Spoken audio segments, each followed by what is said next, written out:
As I get older, I have fewer and fewer fucks left to give and really precious things to spend them on.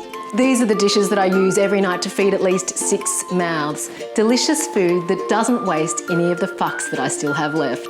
These are my simple Soba noodles. These noodles are a fair income lifesaver because the ingredients last forever in the pantry and they take only a few minutes to prepare. So picture this. You've taken everyone to the beach and you're only going to have a swim for say an hour, but everyone was having so much fun that you stayed on for longer and now they're all starving and sunburnt, they want food. So what can you cook in the time that it takes to rinse the sand off their feet and hang up their towels? This is it. To speed the process up, I've got water on the go here, getting nice and boiling, and I've just boiled the kettle. So in just a few moments, I've got a big, huge pot of boiling water, but you don't have to do it like this. You be like Stevie Nicks and go your own way. Roughly 1 bundle of noodles per person seems to work at my house, but if you're surrounded by big eaters, you might need a couple of extra. So you don't want to cook this for too long. You want them cooked until the al dente is just cooked out.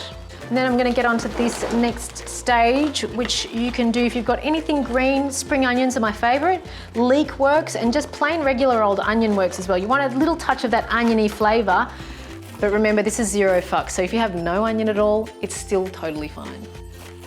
I want to let you in on a little secret of Japanese cooking. Japanese housewives have no more fucks to give than you.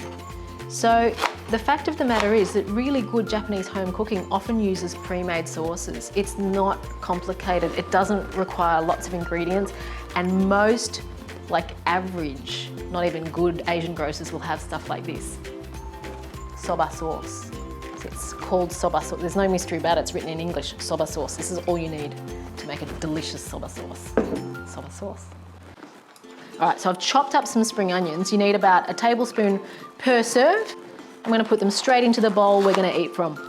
So I'm gonna rinse these noodles in cold water. And for first timers, it seems kind of counterintuitive to rinse your noodles in cold water because we spend all this energy trying to make them hot. But we do that for a couple of reasons. First of all, because they're meant to be served cold, but also because they're quite starchy, and if you don't rinse the starch off, they'll turn into one big congealed lump.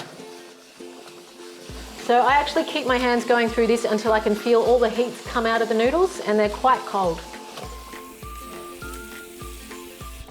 Okay, now we're going to prepare the sauce, and this is the easiest bit of the whole recipe. You just need a bottle of the sauce. It's usually a concentrate. All you have to do is add 1 part sauce, 1 part water, heat it up. And you don't need much, about 1/3 cup per serve. It'll fill the house with a nice smell of Japanese cooking, and you don't even have to admit that you didn't make the sauce from scratch. So when that's boiling up nicely, pour it into each person's little cup or bowl, like so. I always try and leave a little bit extra in case someone wants to top up later. Okay, so hopefully you've got a whole banquet of friends sitting around and you can all bog in. To eat, you just grab a little bit of noodle,